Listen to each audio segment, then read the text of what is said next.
Police और intelligence एजेंसियां सोती रहीं और पीएफआई ने बिहार के 15,000 से ज्यादा मुस्लिम युवाओं को जिहादी ट्रेनिंग दे दी और इसके लिए बाकायदा 15 जिलों में कैंप ऑफिस खोले गए। गरीब बेरोजगार मुस्लिम युवाओं को, जो काफी गरीब थे, उन्हें निशाना बनाया गया, उन्हें हथियारों की ट्रेनिंग दी गई और बिहार पुलिस फुलवारी शरीफ मॉड्यूल का खुलासा कर डींगे हाँकती रह गई। नमस्कार, मैं हूं विवेक और आप देख रहे हैं न्यूज 18 विशेष 15,000 जिहादी तैयार।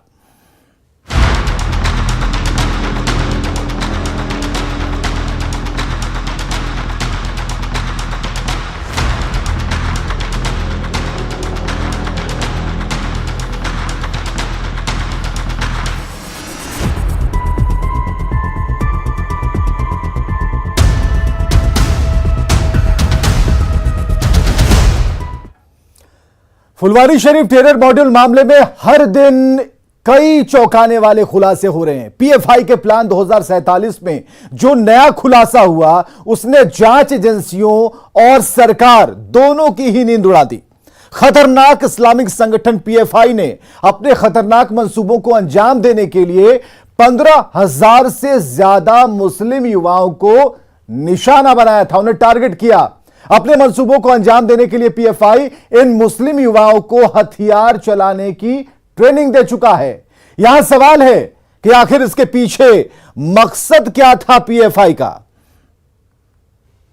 पीएफआई का टेरर प्लान हुआ डिकोड।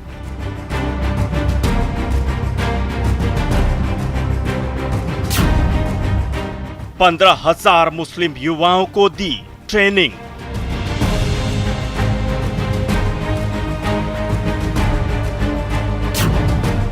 खतरनाक हथियार चलाने की training.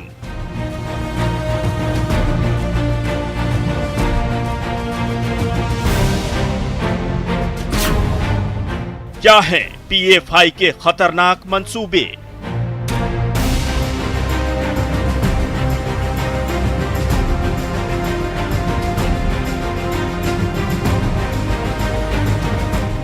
Phulwari Sharif terror module मामले में हर दिन चौंकाने वाले खुलासे हो रहे हैं। गिरफ्तार संदिग्ध अतहर परवेज और अरमान मलिक से पूछताछ में एजेंसियों के पसीने छूट रहे हैं। पॉपुलर फ्रंट ऑफ इंडिया यानी पीएफआई के दोनों सदस्य जब जब जुबान खोल रहे हैं, जांच एजेंसियों के हाथ पांव फूल रहे हैं। उन्हें समझ नहीं आ रहा है कि इस मामले की जड़ें आखिर कितनी गहरी हैं।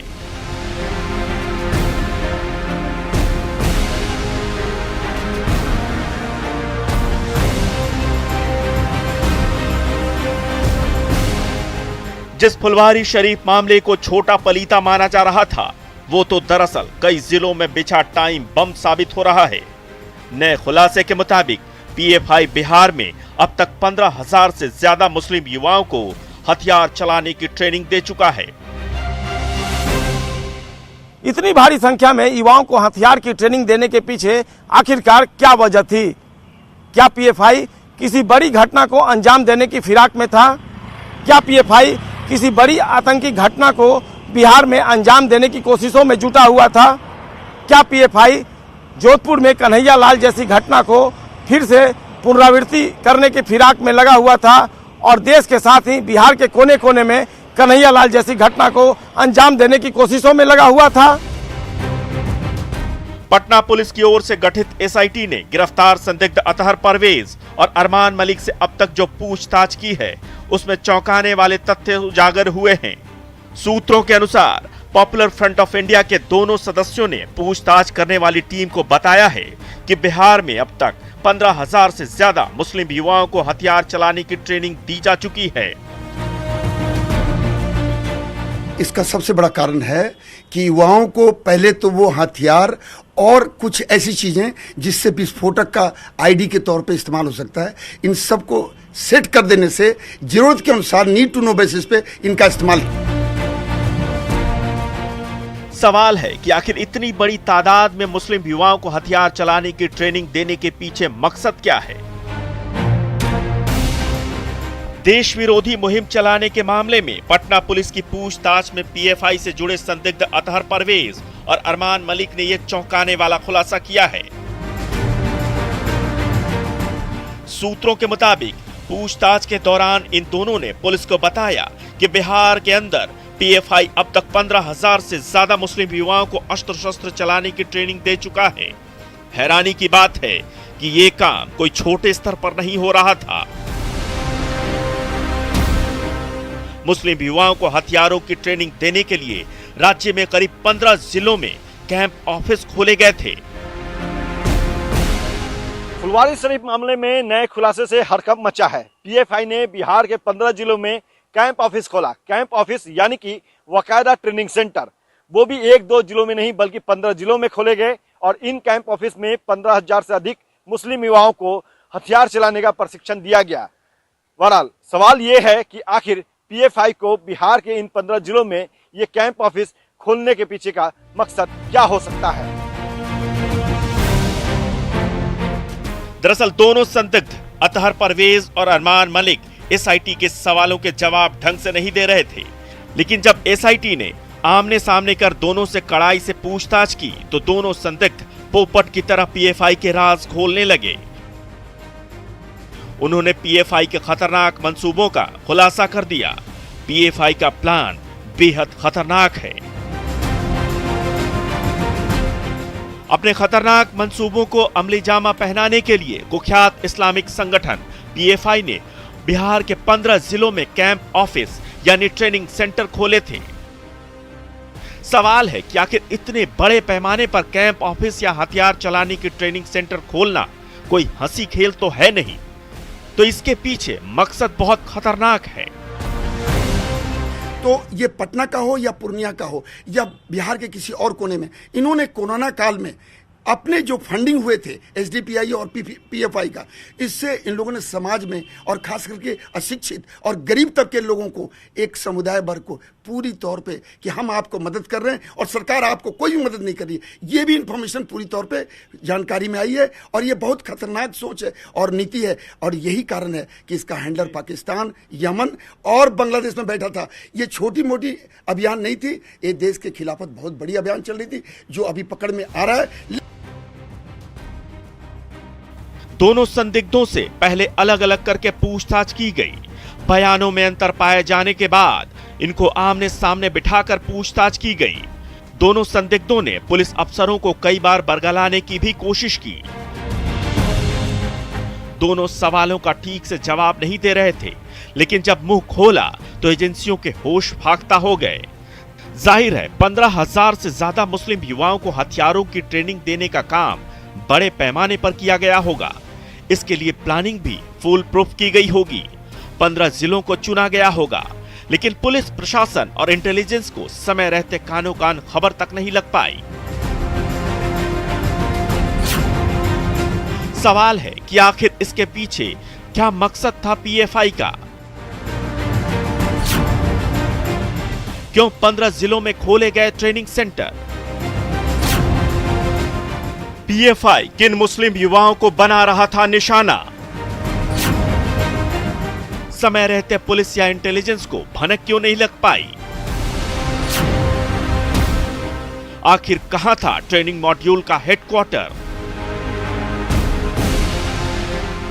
पटना से अमित कुमार और संजय कुमार के साथ ब्यूरो रिपोर्ट, न्यूज़ 18।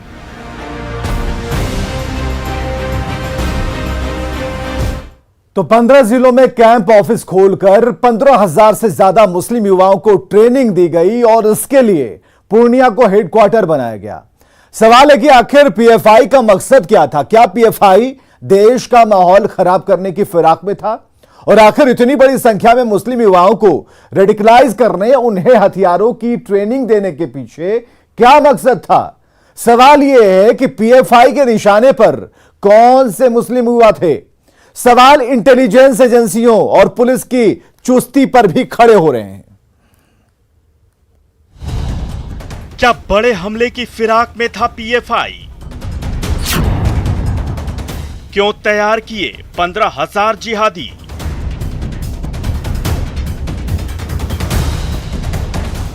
ये वो सवाल हैं जो बार बार इंटेलिजेंस एजेंसियों को परेशान कर रहे हैं। सरकार और सुरक्षा एजेंसियों की पेशानी पर बल पड़ गए हैं। आखिर इतनी बड़ी संख्या में जिहादी ट्रेनिंग देने के पीछे पीएफआई का मकसद क्या था? पूछताछ में गिरफ्तार संदिग्धों ने जो खुलासे किए हैं वो होश उड़ाने वाले हैं।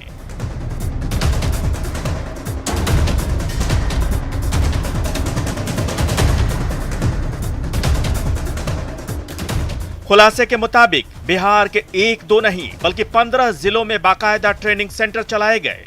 इन ट्रेनिंग सेंटर्स को ऑपरेट करने के लिए पूर्णिया को हेडक्वार्टर बनाया गया। सबके मन में यह सवाल कौंध रहा है कि पीएफआई ने पूर्णिया को ही अपना मुख्यालय क्यों बनाया। सरकार और प्रशासन में बैठे लोगों के मन में यह लगातार सवाल उभर रहे हैं कि पूर्णिया को सेफ जोन के रूप में पीएफआई ने क्यों चुना। आम लोगों के जेहन में भी यह बात बार बार आ रही है। आखिरकार पीएफआई ने आतंकी मॉड्यूल चलाने के लिए पूर्णिया को केंद्र के रूप में क्यों चुना, यह सवाल जरूर सबके मन में उठ रहे हैं। सवाल इसलिए उठ रहे हैं कि आखिरकार पूर्णिया में कौन सी ऐसी सुविधा थी कि मुस्लिम युवाओं को हथियार की ट्रेनिंग देने के लिए पीएफआई ने अपने सेंटर के रूप में इस जगह को चुना था।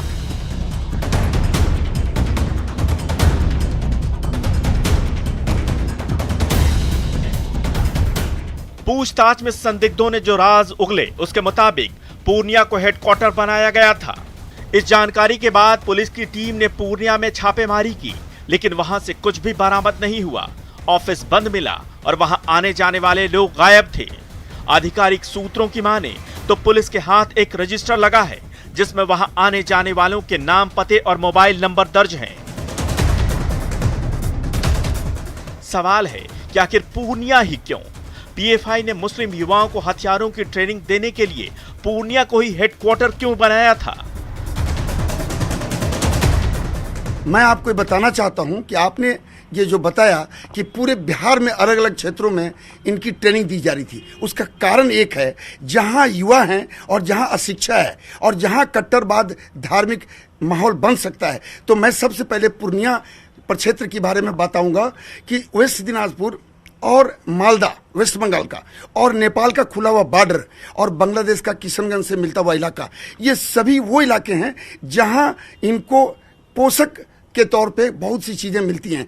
उनके लिए फंडिंग, उनके लिए कट्टर मतलब नीति और सिद्धांतवाद के लोग, और मदरसे के नाम पे पढ़ा के इनको उसी तरह उत्तेजित करना जिससे संप्रदायों के बीच में और समुदाय के बीच में दंगा फसाद और कोई अनावश्यक काम हो सकता है। पूर्णिया हेडक्वार्टर से जो रजिस्टर मिला है वो बेहद अहम है। पुलिस अब बारीकी से इस रजिस्टर के एक एक पन्ने को खंगाल रही है। इसमें दर्ज एक एक नाम की बारीकी से छानबीन कर रही है। लेकिन सवाल है कि आखिर इतने बड़े पैमाने पर मुस्लिम युवाओं को ट्रेनिंग दी गई, इतना बड़ा नेटवर्क खड़ा किया गया, बावजूद इसके पुलिस प्रशासन और इंटेलिजेंस एजेंसियों को समय रहते इसकी भनक तक नहीं लग पाई। इतने बड़े पैमाने पर कैंप ऑफिस खोलकर इतनी बड़ी संख्या में मुस्लिम युवाओं को ट्रेनिंग देने के बावजूद सरकार या पुलिस को इसकी भनक क्यों नहीं लग पाई? सवाल गंभीर है, लेकिन फिलहाल जवाब किसी के पास नहीं। सवाल यहाँ ये भी उठता है कि इस ट्रेनिंग सेंटर के लिए बाकायदा सिंडिकेट खड़े किए गए होंगे, हथियार मंगवाए गए होंगे, लेकिन बावजूद इसके पुलिस या इंटेलिजेंस को इसकी भनक क्यों नहीं लग पाई? पुलिस या चुस्ती का इससे बेहतर उदाहरण और क्या हो सकता है कि मामले की भनक लगने में महीनों लग गए और जब तक भनक लगी तब तक 15,000 से ज्यादा जिहादी तैयार किए जा चुके थे। फुलवारी शरीफ मॉड्यूल का खुलासा कर भले ही बिहार पुलिस डींगे हाँक रही है, लेकिन सवाल अब भी वही है कि आखिर इतनी देर क्यों लगी? ये बहुत आश्चर्यजनक बात है कि फुलवारी शरीफ से लेके पूर्णिया, चंपारण, सारण, बंका सभी जगह ये नेटवर्क काम कर रहा था, और इवन नदरुद्दीन लखनऊ के अंदर और कटिहार पर क्षेत्र सभी में इनके आदमी थे, लेकिन किसी को भनक नहीं लगी। ऐसी बात नहीं है, संकेत मिल चुके थे, लेकिन शायद सूचना तंत्र और केंद्रीय और राज्य की जो तालमेल नहीं हुई, वही इसका कारण है कि जो लोगों को बेहतर ढंग से सुरक्षा की भावना पैदा नहीं कर पाए, और जिसका रिजल्ट आपको फुलवारी शरीफ स्टेशन और फुलवारी शरीफ का इलाका, जहां पे कोई भी हादसा प्रधानमंत्री साहब के आने पे हो सकता था। सवाल उठ रहे हैं कि आखिर इसके पीछे मकसद क्या था? क्या पीएफआई देश में दंगा करवाना चाहती है? क्या पीएफआई देश का माहौल खराब करना चाहती है? क्या इसके पीछे बड़े हमले का प्लान था?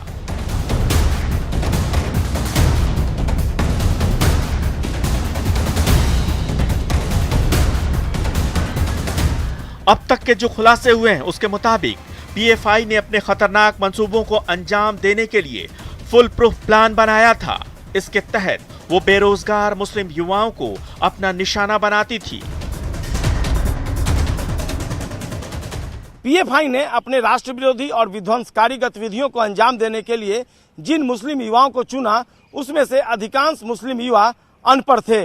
सवाल यही है कि क्या बेरोजगार युवकों को अपने मकसद को पूरा करने के लिए चुनना पीएफआई के लिए ज्यादा आसान था?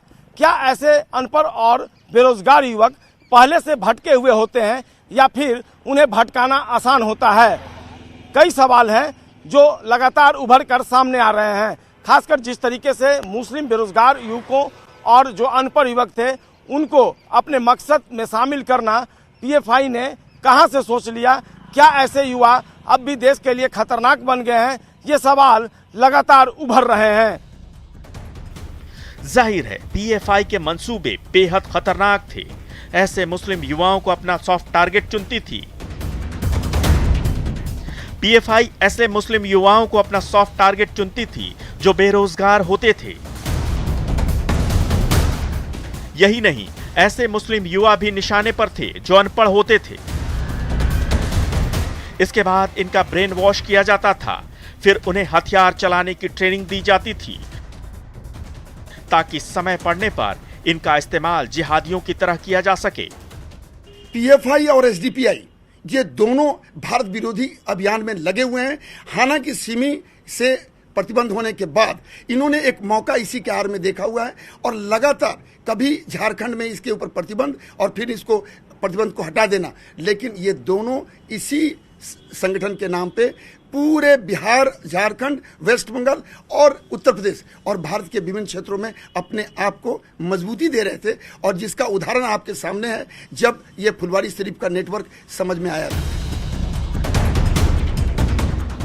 जानकारों के मुताबिक ऐसे मुस्लिम युवाओं को बरगलाना आसान होता है। अनपढ़ और बेरोजगार युवाओं को पहले पैसे का लालच दिया जाता है, इसके बाद उन्हें ट्रेनिंग सेंटर लाकर रेडिकलाइज किया जाता था, फिर उन्हें हथियारों की ट्रेनिंग दी जाती थी।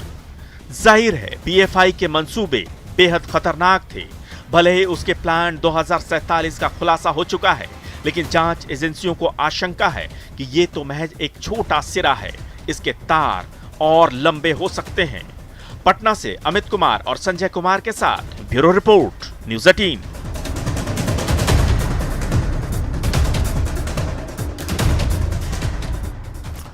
चुनौती सिर्फ इतना नहीं है कि भाई इन लोगों से उगलवाया जाए कि इन्होंने कितने तैयार किए। बता दिया इन्होंने कि 15,000 हमने तैयार कर लिए हैं।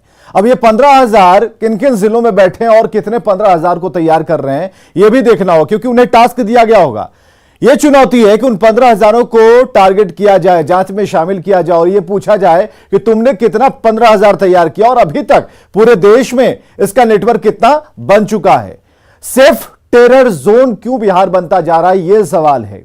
क्यों यहां से गतिविधियों को चलाना इतना बढ़िया है, इतना सरल है। सब कुछ हो जाने के बाद भी लकीर पुलिस पीट रही है, जांच दिखा रही है, प्रेस कॉन्फ्रेंस कर रही है। सवाल इस बात को लेकर है कि क्या इतनी सेफ्टी बिहार में मिल रही है तो उसके लिए जिम्मेदार कौन है? प्रशासन है, सरकार की जो प्रणाली है काम करने की वो है, या फिर हमने सोच लिया है कि नहीं हम कुछ भी नहीं करेंगे, बिहार में कुछ नहीं होने वाला। होगा और यहीं से होगा। इस बात की तस्दीक इस बात से होती है कि भाई यहां से किस तरीके से इसकी जड़ें फैलती जा रही हैं और एक बड़ा आतंक का पेड़ तैयार हो रहा है। खबरें लगातार जारी हैं, बने रहिए हमारे साथ।